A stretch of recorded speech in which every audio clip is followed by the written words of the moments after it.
আজকে বিশ্ব নদী দিবস, কিন্তু একই সাথে বিশ্ব নদী দিবসে আমরা জানতে পারছি যে ইলিশ মাছ সাগর থেকে নদীতে আসতে পারছে না। এটা এই বিশ্ব নদী দিবসে অনেক কথা উঠবে, কিন্তু আমার মনে হচ্ছে যে এটা আমার কাছে শিউরে ওঠার মতো একটা তথ্য যে ইলিশ মাছ নদীগুলো ভরাট হওয়ার কারণে বা নানাভাবে দখল হওয়ার কারণে যেভাবে নষ্ট হচ্ছে, এই পথটা যদি আমরা ইলিশ মাছকে দিতে না পারি তাহলে ইলিশ নিয়ে বড় বড় কথা বলে কোনো লাভ নেই।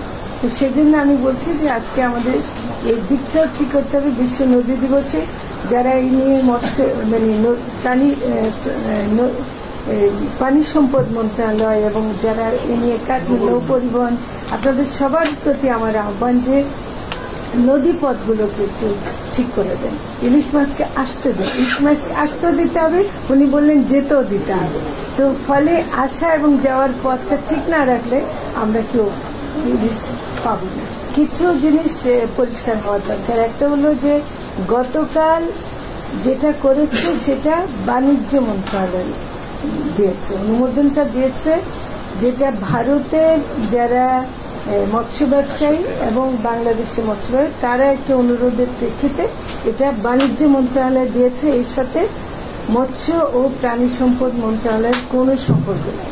আমাদের এখনো সেই কমিটমেন্টটা আগের মতোই আছে যে আমরা বাংলাদেশের মানুষের জন্য ইলিশ যেন প্রাপ্যতা নিশ্চিত করতে পারি এবং একটা দাম, যেটা আপনারা বলছেন যে দাম বেড়ে গেছে ইমিডিয়েটলি, আমার মনে হয় যে এটা মিডিয়ার একটা বলার কারণে আরো বেড়ে যাচ্ছে। আপনারা সবাই এখনো মাছটা যায়নি, এখন মাত্র অনুমোদন হয়েছে, এটা এখনো কাগজে আছে, এটা এখনো যায়নি।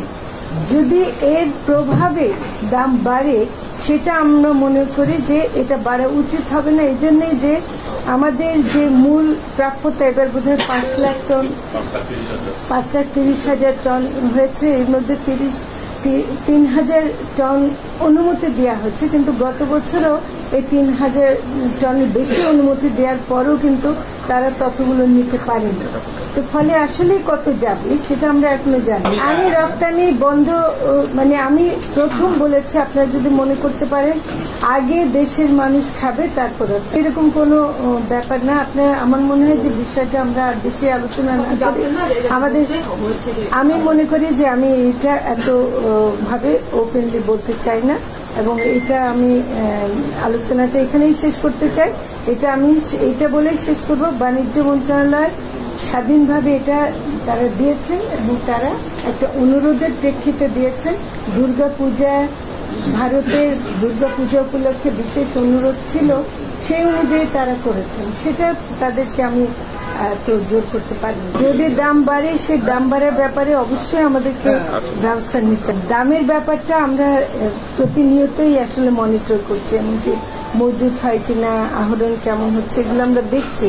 এখন দেখেন, একটা সরকার যখন নাকি এক একটা মন্ত্রণালয় থেকে বিভিন্ন কারণে তারা সেই মন্ত্রণালয়ের সিদ্ধান্ত নিতেই পারে, সেটার জন্য আমাদের কাজে যদি আমরা কোনো অবহেলা করে থাকি বা আমাদের কাজের জন্য যদি দেশের কোনো ক্ষতি হয় বা জনগণ না পায়, সেটার দায়িত্ব নেব আমরা অবশ্যই। আর একটা কথা পরিষ্কার করি, পূজার সাথে আমাদের যারা হিন্দু ভাই বোনরা আছেন তাদের সাথেও কথা বলছি, দেখেছি ধর্মীয়ভাবে ইলিশের সাথে পূজার কোনো সম্পর্ক আছে কিনা সেটা আমি শুনেছি নাই। কাজে এটা আমরা যেমন ভালো খাবার খাই, সে ভালো খাবার খাওয়ার একটা অংশ হিসেবে তারা নিতে পারছে, কিন্তু পূজার সাথে এটার কোনো সম্পর্ক নেই।